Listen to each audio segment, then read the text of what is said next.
नमस्कार दोस्तों, स्वागत है आपका अपने प्लेटफॉर्म एनसीईआरटी बाय विक्रम पर।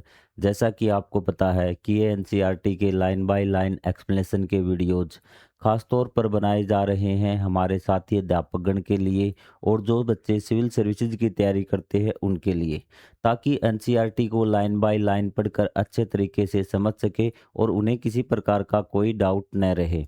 तो दोस्तों, इस सीरीज़ में आज हम एक नया सब्जेक्ट स्टार्ट करने जा रहे हैं और वो है आपका क्लास 8 का साइंस का विषय।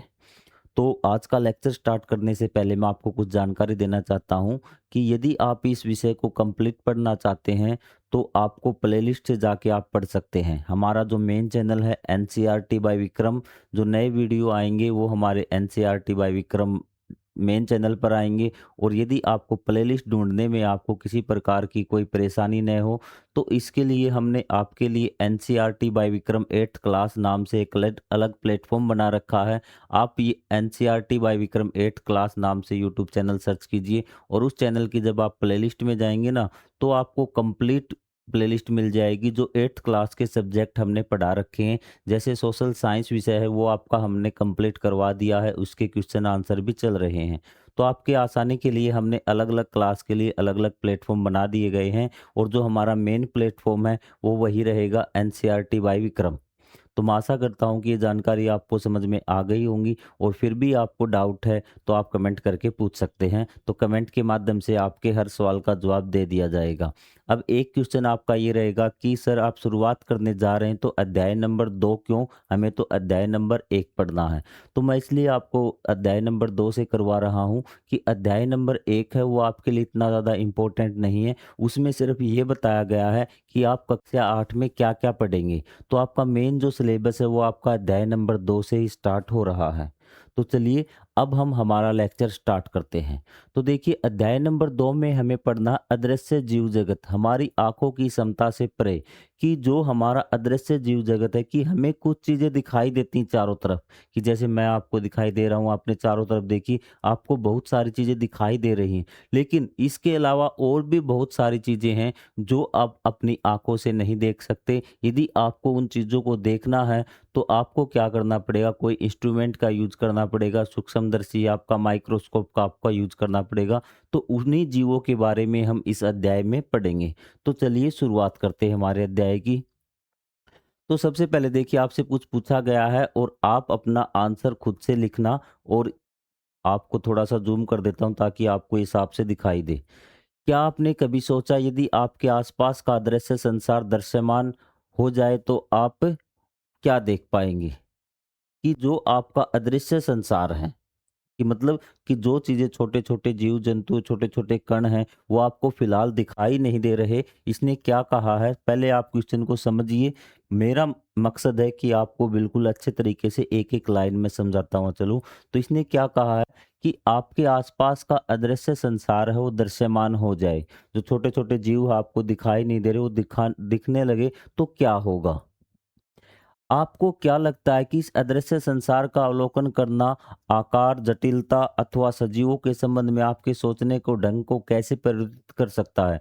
कि आपका ये जो अदृश्य संसार जब आप देखेंगे तो आपको किस प्रकार का महसूस होगा कि उनका आकार है, उनकी जटिलता है, वो कितने जटिल हैं, कॉम्प्लेक्स है या नहीं? अथवा सजीव किसे बोलते हैं? अब तो आपको सजीव को दिख रहा होगा कि वो वर्दी करते हैं, आपके साँस लेते हैं, आपने जो भी चीज़ें सजीवों के बारे में सोच रखे हैं, उनके गुण, उनके बारे में, उनके आकार के बारे में आपके मन में क्या परिवर्तन आएगा? ये बातें सारे इन क्वेश्चनों के आंसर आपको पाठ पढ़ने के बाद में समझ में आएँगे। फिर कहता है, क्या आपने कभी सोचा है कि ये सूक्ष्म जीव एक दूसरे के साथ किस प्रकार परस्पर क्रिया करते हैं? कि मतलब ये सूक्ष्म जीव है ना, एक दूसरे के साथ किस प्रकार क्रिया करते हैं? मतलब कि जैसे आप हैं, दूसरे जीवों के साथ किस प्रकार क्रिया करते हैं कि आप उन्हें चारा वगैरह देते, कुछ ऐसे जीव हैं, फिर आप उनसे दूध वगैरह प्राप्त करते हैं। तो सभी जीव क्या है, एक दूसरे से इंटरलेटेड हैं। तो आपको ये देखना है कि ये सूक्ष्म जीव एक दूसरे से किस प्रकार से संबंध रखते हैं। इन तीनों सवालों के जवाब हम अध्याय में जानेंगे लाइन बाय लाइन पढ़कर। तो चलिए शुरुआत करते हैं हम अध्याय पढ़ने की।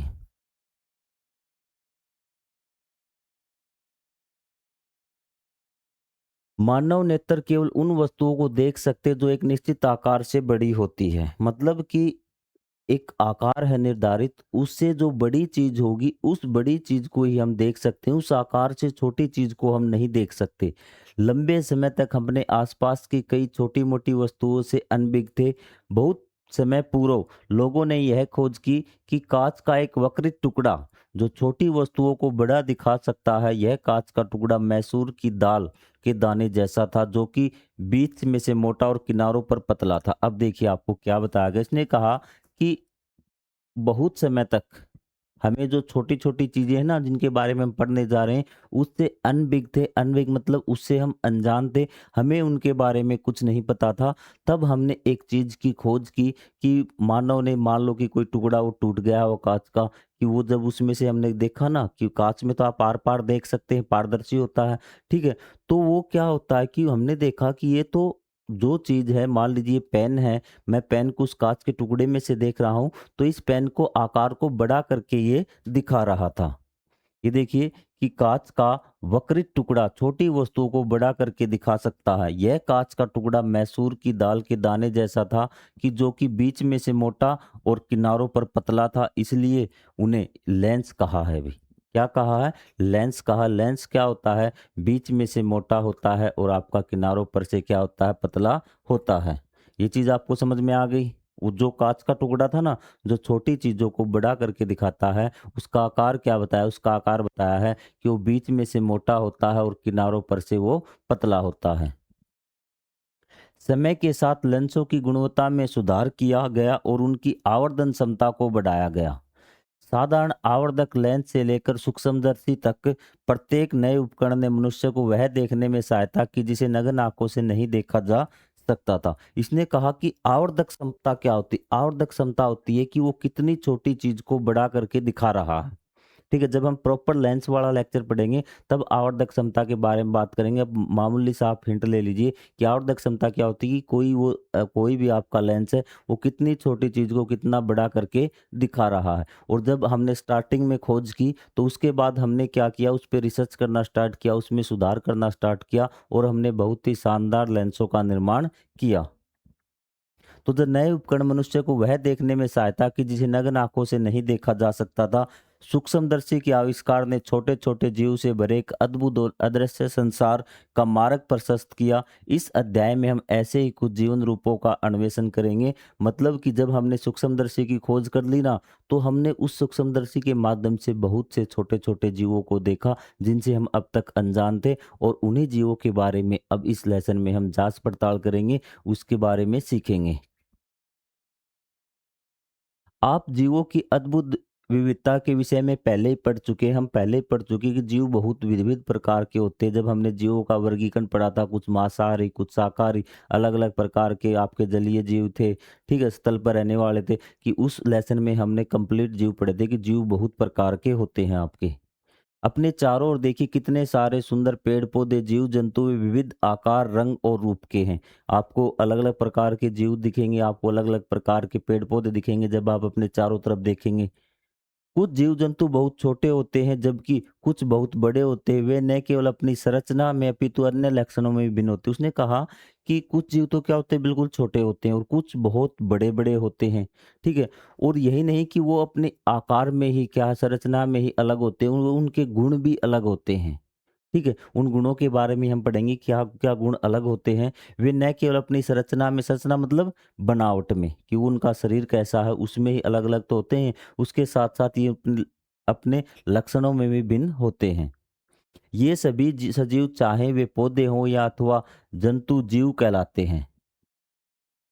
तो इन्हें कहा कि सारे जीव भी, ये सभी सजीव, चाहे पौधे हो अथवा जंतु, जीव कहलाते हैं। अब जीव में कौन-कौन आते हैं? सारे आपके, छोटे से छोटा से पौधा पौधा है आपका, और पौधे और सभी सजीव चीज़ें हैं ना, सभी सजीव प्राणी हैं, वो आपके क्या हैं? आपके जीव में आते हैं। अगर हम जीव की बात करें, इसका मतलब उसमें कोई पौधा भी शामिल हो सकता है, छोटे से छोटा आपका कोई जंतु भी शामिल होता है, हर पक्षी, हर जानवर उसमें सम्मिलित है। यदि हम जीव वर्ड का यूज़ कर रहे हैं, जीव शब्द का यूज़ करें, जीव का मतलब ये मतलब ना कोई आपका जीवित प्राणी, उसमें आपका पौधा भी सम्मिलित होगा। आपको ध्यान रखना कि जीव में क्या, आपका पौधा भी सम्मिलित होता है। कभी आप सोचो कि पौधा आपका जीव नहीं होता, तो आपका पौधा भी जीव होता है। क्या आपने कभी यह सोचा है कि आपकी आँखों से दिखाई देने वाला सबसे छोटा जीव कौन-सा है? इस विषय पर विचार कीजिए कि वस्तुतः आपकी आँखें कितनी छोटी वस्तु को देख सकती है। तो आप देखिए कि आपने अब तक सबसे छोटा जीव क्या देखा है? तो आपने पानी में कीड़े देखे होंगे कि या किसी आपके फल वगैरह में, सब्ज़ी वगैरह में कीड़े देखे होंगे, शायद उससे छोटा जीव आपने नहीं देखा होगा। ठीक है? छोटा-सा कीड़ा ऐसे हिलता हुआ आपको दिखेगा, उससे छोटा जीव आपने नहीं देखा होगा, या आपने सबसे छोटा जीव क्या देखा वो आप कभी कभार आप ज़रूर सोच के देखिए। आपने कुछ लोगों को पढ़ने के लिए चश्मा पहने देखा हुआ होगा।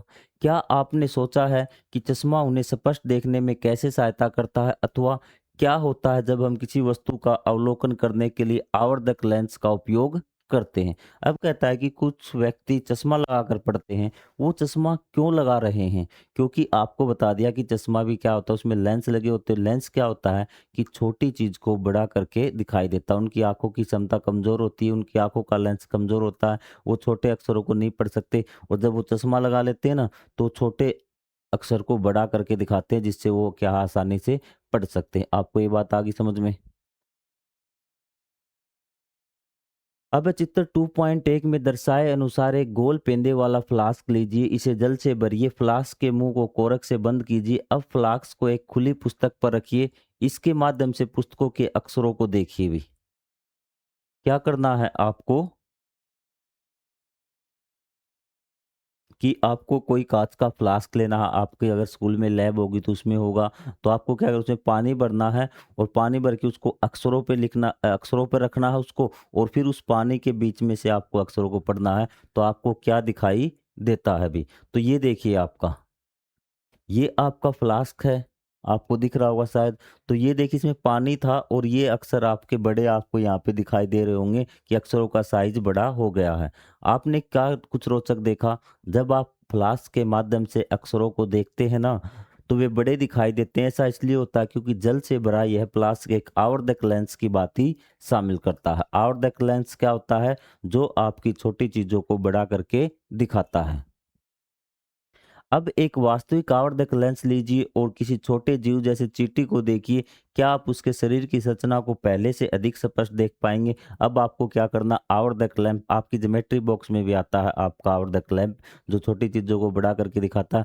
अब उसके माध्यम से आप किसी चींटी को देखिए और किसी छोटी चीज़ को देखने का प्रयास कीजिए कि आप पहले उसके बारे में क्या सोचते थे, और अब देखने के बाद उसकी संरचना आपको दिखाई देगी कि किस प्रकार से चींटी के पैर हैं आपके, किस प्रकार का उसका मुँह है, ठीक है? किस प्रकार की उसकी शरीर की बनावट है, उसको आप और अधिक स्पष्ट रूप से देख सकते हैं। लंबे समय तक लोग अपने आसपास के सूक्ष्म जीवों को देखने के लिए उत्सुक थे, परंतु वे अपनी नग्न आँखों से नहीं देख सकते थे। तो उसने कहा कि बहुत समय से लोग क्या अपने आसपास के छोटे-छोटे जीव को देखने के लिए वे उत्सुक थे कि ये जीव कैसे होते हैं, लेकिन उनके पास कोई उपकरण नहीं था कि वो देखें कैसे? क्योंकि नंगी आँखों से मतलब कि आप सिंपल आँखों से, आपको कोई लेंस का यूज़ नहीं करना। जैसे मैं आपको देख रहा हूँ ना, अब नंगी आँखों से मैं पढ़ा रहा हूँ, क्योंकि मैंने कोई भी आपका ये यूज़ नहीं किया है। तो फिर आप मुझे बताइए कि आप जो फ़ोन देख रहे हैं वो नंगी आँखों से देख रहे हैं, या फिर आपने कोई लेंस वग़ैरह यूज़ किया है? ठीक है? तो फिर हम इस अदृश्य संसार की खोज कैसे कर पाए? क्या आप यह जानते कि कौन-सी वैज्ञानिक खोज ने हमें सर्वप्रथम इस सूक्ष्म संसार को देखने में सहायता की? कि वैज्ञानिकों ने कौन-सी ऐसी चीज़ बनाई सबसे पहले कि जिससे हम छोटे-छोटे जीवों को देख पाए? तो वो आपका सूक्ष्मदर्शी। क्या है? सूक्ष्मदर्शी है। सूक्ष्मदर्शी मतलब जो सूक्ष्म-सूक्ष्म चीज़ों को देखने लायक बनाए, वो आपका सूक्ष्मदर्शी है। और वैसे हम बोले कि जो छोटी चीज़ को बड़ा करके दिखाए, वो आपका क्या होता है? सूक्ष्मदर्शी होता है। वर्ष 1665 में रॉबर्ट हुट नाम के एक वैज्ञानिक ने माइक्रोग्राफिया नामक एक पुस्तक प्रकाशित की, और आप याद कर लीजिए भी, जो आपकी माइक्रोग्राफिया थी बुक भी ध्यान रखना, ये किसकी थी? रॉबर्ट हुक नाम के एक वैज्ञानिक की थी। आपके पेपर में पूछा जा सकता है कि माइक्रोग्राफिया बुक किसने लिखी थी? रॉबर्ट हुक ने। या फिर रॉबर्ट हुक ने कौन सी पुस्तक लिखी थी? माइक्रोग्राफिया पुस्तक लगती थी। वे एक सतर्क प्रेक्षक और कुशल कलाकार भी थे।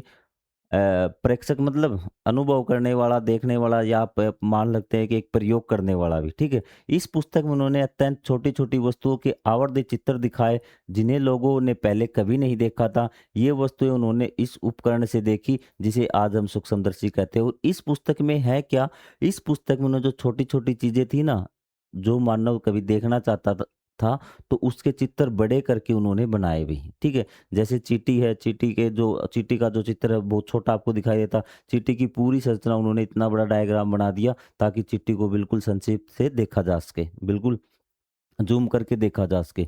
उनका स और उस उन्होंने कैसे देखा भी, आपके मन में क्वेश्चन होगा, फिर आप रॉबर्ट हुक ने इनको कैसे देखा? तो रॉबर्ट हुक ने सूक्ष्मदर्शी की सहायता से देखा, क्योंकि सभी के पास तो उस टाइम सूक्ष्मदर्शी थे नहीं जब शुरू में खोज हुई। रॉबर्ट हुक के पास था, उसे इस चीज़ का ज्ञान था, तो उन्होंने इस चीज़ से पहले चित्रों को देखा, और फिर उन चीज़ों को चित्र बना के एक बुक बना दी, जिसका नाम था माइक्रोग्राफिया। उनका सूक्ष्मदर्शी नग्न आँखों से देखी जा सकने वाली वस्तुओं को उनके वास्तविक आकार से 200 से 300 गुना बड़ा दिखा सकता था। मतलब 200 से 300 गुना बड़ा जो उनके पास सूक्ष्मदर्शी था, कि एक चीज़ आपकी मान लेते हैं कि 1 मीटर की है, वो आपको 200 मीटर की दिखाई देगी। 200 से 300 मीटर तक उस चीज़ को बड़ा करके दिखा सकता था। आप देख सकते हैं कि किस प्रकार का वो सूक्ष्मदर्शी था।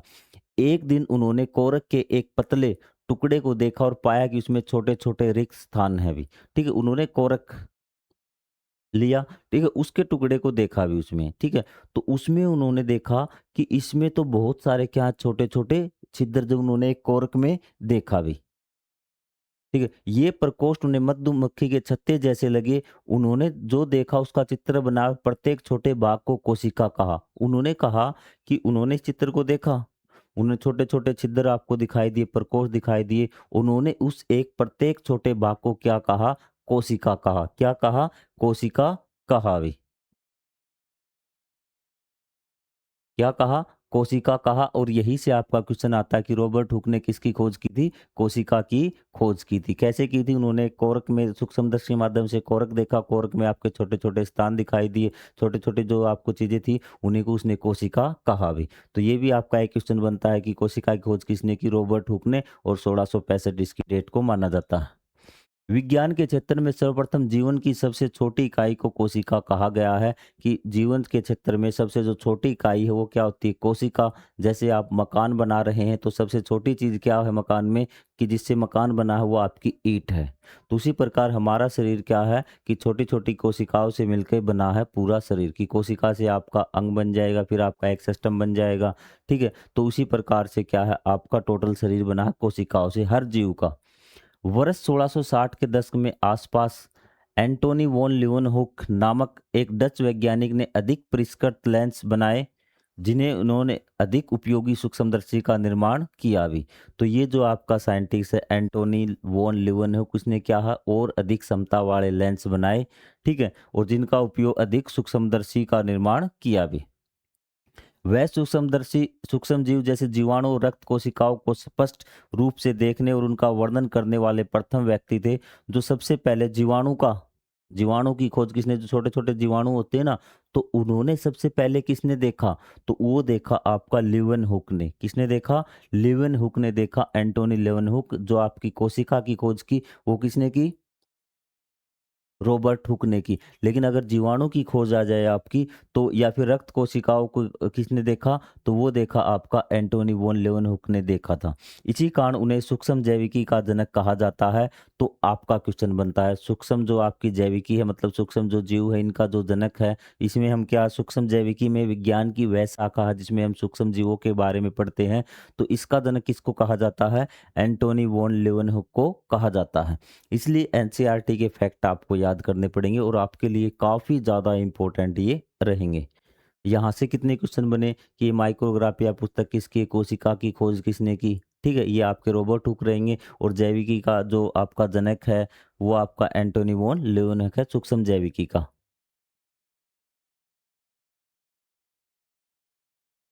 ठीक है। अब है कोशिका क्या है? हमने शुरुआत कर ली कि सबसे जो कोशिका जीव में जो सबसे छोटी इकाई है, वो क्या होती है? कोशिका होती है। अब आपको पढ़ना है अभी। सभी जीव कोशिकाओं से बने होते हैं। कोई भी जीव हो आपका, छोटे से छोटा, बड़े से बड़ा आपने हाथी देखा होगा, आपने डायनासोर नाम सुना होगा, ठीक है? तो वो सभी जीव क्या कोशिकाओं, यहाँ तक कि एक चींटी भी क्या आपकी कोशिकाओं से बनी है। आप यह देखकर आश्चर्यचकित हो सकते हैं कि कोशिकाएँ वास्तव में कैसी दिखती हैं।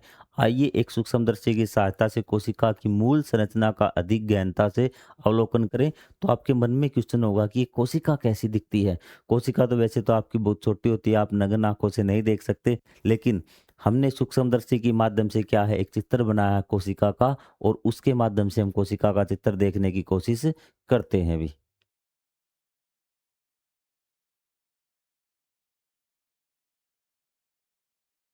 अपने रसोई घर या बगीचे से एक प्याज लीजिए, उसे पानी से भली-भाँति धो लीजिए। प्याज के लंबवत टुकड़ों को काट लीजिए भी। तो इस प्रकार क्या करना है आपको, प्याज के टुकड़ों को काट लेना है भी। ठीक है? एक टुकड़ा लीजिए, उसे चिमटे की सहायता से उसकी सतह को पतली एवं पारदर्शी परत को बाहर निकालिए। इस परत को प्याज की झिल्ली कहते हैं। आप जब उस पे देखेंगे ना, तो उसकी एक परत आपकी निकल आएगी। उसको क्या बोलते हैं? हम प्याज की झिल्ली बोलते हैं। प्याज की झिल्ली को 30 सेकंड के लिए सैफरन लाल रंग का अभिरंजक आता है कि कुछ बूंदों वाली पेट्री डिश में रखिए हुई।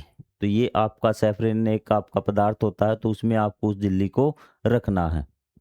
इससे कोशिकाएं गुलाबी रंग की हो जाएंगी और अब हम इन्हें उन्हें स्पष्ट रूप से देख सकते हैं। फिर हमें क्या है कि जब हम इस पदार्थ में रखेंगे ना, तो जो प्याज की जो उसमें कोशिकाएं होती हैं, वो क्या होती हैं कि वो आपकी पीले रंग की हो जाएंगी, कित कैसे सॉरी, गुलाबी रंग की हो जाएंगी। ठीक है, ये जो वर्ड है आपके, इसको आप याद रखिए भी। लाल रंग का अभिरंजक होता है। ठीक है? सैफरेनिन, इसमें सैफरेनिन में रखना पड़ता है। आपसे क्वेश्चन पूछा जाता है कि प्याज की कोशिकाओं को हम कैसे देख सकते हैं? तो आपको पता है कि प्याज की एक परत को उतार के आपको झिल्ली को उतार के क्या रखना है? सैफरेनिन लाल रंग का अभिरंजक होता है, उसमें आपको रखना है, और उसमें रखने के बाद वो कैसी गुलाबी रंग की हो जाएँगी। अब उन्हें स्पष्ट रूप से देख सकते हैं।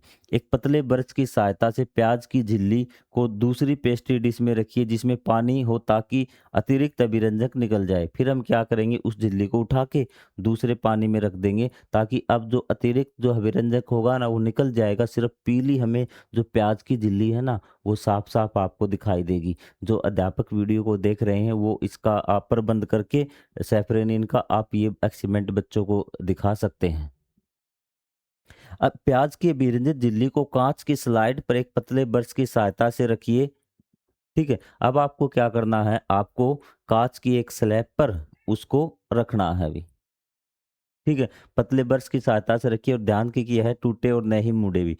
स्लाइड पर प्याज की झिल्ली के ऊपर ग्लिसरीन की 1 या 2 बूंदें डालिए। ग्लिसरीन कोशिकाओं को सूखने से बचाएगा और उन्हें अधिक स्पष्ट रूप से देखने में सहायता करेगा। और फिर क्या करना है आपको, ग्लिसरीन उस पर रखनी है। ग्लिसरीन क्या करेगा, उन कोशिकाओं को सूखने नहीं देगा और आप स्पष्ट रूप से आप कोशिकाओं को देख पाएँगे। धीरे से एक कवर स्लिप से सुई की सहायता से प्याज की झिल्ली के ऊपर रखिए, ताकि वायु के बुलबुले अंदर न जाएं। शोषक पत्थर से कवर स्लिप के किनारों पर अतिरिक्त ग्लिसरीन को हल्के से पोंछिए भी। फिर आपको क्या करना है, उसको हल्के से आप साफ करेंगे। अब स्लाइड का सूक्ष्मदर्शी द्वारा अवलोकन कीजिए। एक कागज से निर्मित मोड़े जा सकने वाले सरल सूक्ष्मदर्शी का भी उपयोग कर सकते हैं। इससे तुलना कीजिए भी। अब आपको क्या है कि इस प्रकार से आपको दिखाई देगा फाइनल रिजल्ट, कि आपको ग्लिसरीन रखना है, फिर उसको क्या करना, साफ साफ रखना है, तो साफ करना है, फिर आपको सूक्ष्मदर्शी के माध्यम से देखना है, तो आपको इस प्रकार से नजर आएगा भी। तो ये आपके दीवार का चित्र है, ये आपकी प्याज की कोशिका का चित्र है। आपको आ रही बात समझ में? तो ये देखिए, इसमें आप कहेंगे सर ये भी हमें ईंटें लग रही हैं, ठीक है? ये भी ईंटें लग रही हैं। तो ये क्या है, आपकी एक कोशिका है। प्याज की क्या है, ये एक कोशिका है। इस प्रकार कोशिकाओं से मिलकर पूरी प्याज का निर्माण हुआ है। आपको क्या बताया था, सभी आपके पेड़-पौधे ये है ना, सारे क्या होते हैं, आपके जीव में आते हैं। तो हमने क्या प्याज की कोशिका देखी, इस प्रकार की बनी होती है। जैसे आपको समझ में आ गई कि क्या-क्या प्रोसेस था कि अगर हमें प्याज की वो देखना था, नेफ्रेलिन आपको उस पे डालना, सबसे पहले प्याज लेनी, उसको धोना, फिर उसको काटना लंबत, फिर उसकी आपको एक झिल्ली उतारनी है, उस झिल्ली को नेफ्रेन में डालना है, ठीक है? फिर उस पे ग्लिसरीन डालना, फिर आपको क्या है, एक शीशे की स्लैब पे रखना है और फिर आपको उसको सूक्ष्मदर्शी से देखना है, तो आपको किस प्रकार का दिखाई देगा, फाइनल रिजल्ट आपको ये दिखाई देगा। आपको आगे बात समझ में? और ये दीवार है, ये ईंटों से बना है, तो इस प्रकार ये देखिए कि इस प्रकार कोशिकाओं से प्याज बनी है अभी। आपको चित्र 2.3 गह और घय में क्या समानताएं दिखाई देती है? आपको सूक्ष्मदर्शी के नीचे लगभग आयताकार संरचनाएं दिखाई देती हैं। ये प्याज की झिल्ली की कोशिकाएं होती है जो बिना किसी अंतराल के सघन रूप से व्यवस्थित होती है। मतलब कि बिना किसी अंतराल के, ये नहीं कि बीच में कुछ पदार्थ हो गया। तो सभी जीव के अंग क्या इस प्रकार कोशिकाओं से बने होते हैं, लगातार जुड़े होते हैं, बीच में किसी प्रकार का कोई गैप नहीं होता। ये प्याज की झिल्ली की कोशिकाएं होती है जो बिना किसी अंतराल के सघन रूप से व्यवस्थित होती है। क्या आप अपने आसपास के विभिन्न पौधों के पत्तों की झिल्ली को भी देखिए, आप पाएंगे कि सभी पौधे कोशिकाओं से बने होते हैं। आपके विचार से जंतुओं का शरीर किससे बना होगा? तो वह मैंने आपको पहले बता दिया। चाहे आपका कोई भी जीव हो, जीव मतलब पेड़ पौधे भी, और सभी आपके जीव जंतु पशु पक्षी, सारी जीवित चीजें उसमें आ गई। वो जीव होते सारे कोशिकाओं से बने होते हैं। अब हम करते हैं मानव की बात। हमने पेड़ पौधों की बात कर ली, प्याज की झिल्ली हमने देख ली। अब हम एक प्रयोग और करते हैं भी, ठीक है? शवच जल से कुल्ला कीजिए भी। मतलब आप जो मुंह साफ करते हैं ना, उसको कुल्ला बोलते हैं भी। एक सवत टूथपिक से कुंद सिरे का उपयोग करके अपने कपोल के भीतरी भाग को धीरे से खुरचिए। खुरचे हुए पदार्थ में पानी की बूंदें मिलाकर एक स्वस्थ कांच की स्लाइड पर रखिए, उसे समान रूप से देखिए भी। आपको क्या कि कुछ थोड़ा सा अपने अंदर से क्या, गाल वाले अंदर वाले हिस्से से कोई चीज खुरचनी है भी, ठीक है? इतना मत खुरच लेना कि जख्म हो जाए। आपको बस हल्का सा क्या है, ऊपर खुरचना, कोई पदार्थ आपके इकट्ठा होगा और उसको क्या है, शीशे की जो स्लैब है ना, उस पे आपको रखना है भी। स्लाइड पर रखे पदार्थ के ऊपर मैथिलीन ब्लू, नीले रंग का अभिरंजक है। वो उसमें लाल रंग का था ना, तो ये क्या है आपका मैथिलीन ब्लू, नीले रंग का अभिरंजन की एक बूंद डाली। अभिरंजक के उपयोग से बढ़े हुए कंट्रास्ट, मतलब उसका जो आकार है ना वो बढ़ जाएगा, कि कारण सूक्ष्मदर्शी से देखने पर पदार्थ की दृश्यता अधिक स्पष्ट होगी। 1 मिनट के पश्चात कोशिकाओं को सूखने से बचाने के लिए स्लाइड पर रखे पदार्थ के ऊपर ग्लिसरीन की एक बूंद डालिए। तो यहाँ से आपका एक क्वेश्चन बनता है कि हम कोशिकाओं को सूखने से बचाने के लिए किसका उपयोग करते हैं? ग्लिसरीन का। अगर यदि मान लो कि हमें कोशिका देखनी है तो किसका यूज करते हैं? मैथिलीन ब्लू का, और उसमें आपका क्या था? रेड कलर का था, लाल रंग का था, ठीक है? अगर हमें प्याज की कोशिका देखनी है तो। अब ध्यान से पदार्थ पर एक स्वस्थ कवर स्लिप रखिए और कवर स्लिप की सीमाओं के अतिरिक्त ग्लिसरीन का शोषक पत्थर से हटा दीजिए। अब आप क्या, उसको साफ करना है आपको। जब आप सूक्ष्मदर्शी ले आए, स्लाइड को सूक्ष्मदर्शी से देखिए, आपको जो दिखाई देता हो अपनी नोटबुक में चित्रित कीजिए। तो ये आपको दिखाई देता है अभी। यहाँ से देखना, यहाँ से आपका इम्पोर्टेंट भाग स्टार्ट होता है। इस चीज़ को आप नोट कर लीजिए कि ये आपको दिखाई देगा इस प्रकार का। तो ये बीच में जो बाहर की साइड है ना, ये देखिए कितनी कोशिकाएं होगी, 1 2 3 4। इसमें कितनी है? 3 ये हैं आपकी। तो आपको कहेगा सर इसमें 3 पार्ट हमें दिखाई दे रहे हैं। क्या पार्ट दिखाई दे रहे हैं? 3 पार्ट दिखाई दे रहे हैं। एक तो आपको क्या, कोशिका झिल्ली जो उसके चारों तरफ है वो, बीच में आपको लिक्विड दिखाई देगा, इसको हम बोलते हैं कोशिका द्रव। ओ ठीक है, और बिल्कुल सेंटर में आपको एक चीज दिखाई दे, बिल्कुल बीच में, ये होता है आपका केंद्रक। क्या होता है? केंद्रक आपको बोलते हैं। ये कोशिका के अंग है। आप कहेंगे सर कोशिका ही इतनी छोटी है और ये कोशिका के भी क्या आ गए, अंग आ गए? तो जी हाँ बिल्कुल, कोशिका के भी अंग होते हैं जिनके बारे में आपको याद रखना है। तो ये चारों तरफ क्या, कोशिका झिल्ली है, फिर कोशिका द्रव है, और आपका केंद्रक। आप 3 अंग आपको याद करने। केंद्र बीच में होता है, झिल्ली चारों तरफ होती है, और केंद्रक और झिल्ली के बीच में एक द्रव होता है जिसको हम बोलते हैं कोशिका द्रव्य। आपको आगे बात समझ में? आपने क्या अवलोकन किया? आप एक बहुभुजाकार संरचना दे, बहुभुजाकार मतलब कि जिसकी भुजाएं ज्यादा हैं, आपकी 2 से ज्यादा भुजाएं हैं, वो आपका बहुभुजाकार होता है। ये कपोल की इस कोशिकाएं जो आपके मुंह की आंतरिक परत बनाती हैं भी, ठीक है? ये क्या है? आपकी उस चीज की संरचनाएं हैं, जो कपोल बोलते हैं, जो आपकी मुंह की आंतरिक संरचना बनाती हैं। क्रियाकलाप 2, प्याज की झिल्ली की कोशिकाओं और क्रियाकलाप 2.3, मानव कपोल की कोशिकाओं के बीच आपने क्या समानताएं और भिन्नताएं देखी? भिन्नताएं आपने क्या देखी? भिन्नताएं तो हमने ये देखी कि उनका आकार अलग है। क्या है? आकार अलग है। और जो इसमें क्या था, आपका केंद्रक था, केंद्रक तो उसमें भी था, लेकिन उसके चारों तरफ क्या, आपकी झिल्ली नहीं थी, ठीक है? द्रव्य ये था आपका, उसका जो आकार था वो क्या था, आयताकार था, और इसका आयताकार क्या है आपका, बहुभुजाकार है। ये हमने असमानताएं देखी है। केंद्रक उसमें भी था, आपने देखा हुआ छोटा सा बिंदु था, वो आपका क्या था, केंद्रक था। आपने देखा कि कोशिकाओं के 3 मुख्य भाग होते हैं। बाहरी परत को कोशिका झिल्ली बोलते हैं भी। कोशिका की जो बाहरी परत होती है ना, उसको क्या बोलते हैं? कोशिका झिल्ली बोलते हैं। आप इस चीज़ को याद करते हुए चले भी। ठीक है? ये आपके पेपर में आ सकता है कि बाहरी परत को क्या बोलते हैं? कोशिका झिल्ली कहते हैं। मध्यम भाग में स्थित गोल संरचना केंद्रक है, जो इसके बीचों-बीच स्थित है ना, जो संरचना है, जो चीज़ इसके बीच में उसको हम केंद्रक बोलते हैं। और जो एक पतली परत, पतली झिल्ली से ढका होता है, जो आपका देखिए, एक तो आपकी कोशिका है, उसके चारों तरफ एक आवरण है, उसको कोशिका झिल्ली होती है, लेकिन बीच में जो केंद्रक है ना, इसके चारों तरफ भी एक आवरण होता है, जिसको हम बोलते हैं, जो पतली झिल्ली से ढका होता है, केंद्रक झिल्ली हम उसको बोलते हैं। 2 झिल्ली आपकी हो गई, एक केंद्रक के चारों तरफ और एक आपकी पूरी कोशिका के चारों तरफ। कोशिका झिल्ली और केंद्रक के बीच का स्थान कोशिका द्रव से भरा होता है। अब आपको बताया केंद्रक, और जैसे ये आपकी कोशिका होगी, ये मेरा हाथ बीच में क्या है? केंद्रक हो गया। तो ये जो कोशिका झिल्ली है ना, ये वाली, इसके और इसके बीच में इस स्थान पे क्या है आपका? यहाँ पे एक द्रव भरा होता है, जिसको हम बोलते हैं कोशिका द्रव। द्रव मतलब लिक्विड आपका भरा होता है। कोशिका के 3 मूल भाग अर्थात कोशिका झिल्ली, कोशिका द्रव और केंद्रक होते हैं। यहाँ से आपको क्वेश्चन पूछा जा सकता है कि कोशिका के 3 मूल भाग लिखिए भी। मूल मतलब जो सबसे जरूरी हैं आपकी, ठीक है, जो शुरुआती स्तर पर ही होते हैं। कुछ कोशिकाओं जैसे प्याज की झिल्ली की कोशिकाओं में से एक अतिरिक्त बाहरी परत होती है, जिसे कोशिका भित्ति बोलते हैं भी। और यहाँ पे जब आप प्याज वाले देखेंगे ना आप, तो एक बाहरी दीवार संरचना मिलेगी आपको, जो आपकी होती कोशिका भित्ति। क्या है? कोशिका भित्ति। कोशिका भित्ति आपकी, ये याद रखिए, मैं आपको अभी बता देता हूँ, ये केवल पेड़ पौधों में मिलती है। पेड़ पौधों की कोशिकाएं होती है ना, उसमें कोशिका भित्ति होती है। जीवों की जो कोशिका होती है, इसमें कोशिका भित्ति नहीं होती, सीधी डायरेक्ट क्या होती है? झिल्ली होती है। कोशिका में इन संरचनाओं का क्या महत्व है? ये क्या कार्य करती है? क्या ये कार्य जीवन को बनाए रखने के लिए महत्वपूर्ण है? तो इन सवालों के जवाब हम जानेंगे। ये कोशिकाएं तो हमने जान लिया कि कोशिकाओं में 3 चीज होती है। इन 3 चीजों के काम क्या है? क्या ये जरूरी है या फिर नहीं है? तो इन चीजों के अब ये जो चीजें हम आगे पढ़ेंगे। तो चलिए, आपका शायद 30 मिनट का जो हमारा लेक्चर है वो टाइम हो चुका है, और आपको काफ़ी कुछ समझ में भी आया होगा। धीरे-धीरे इसी प्रकार नोट्स बनाते चलिए। जब हम आपको फुल टाइम रिवीजन करवाऊँगा ना, तब आपको बहुत अच्छे से सारी चीज़ें समझ में आ जाएँगी। तो मिलेंगे अगले पार्ट में, तब तक के लिए जय हिंद, जय भारत। यदि आपको कोई चीज़ समझ में ना आए, तो आप कमेंट करके पूछ सकते हैं।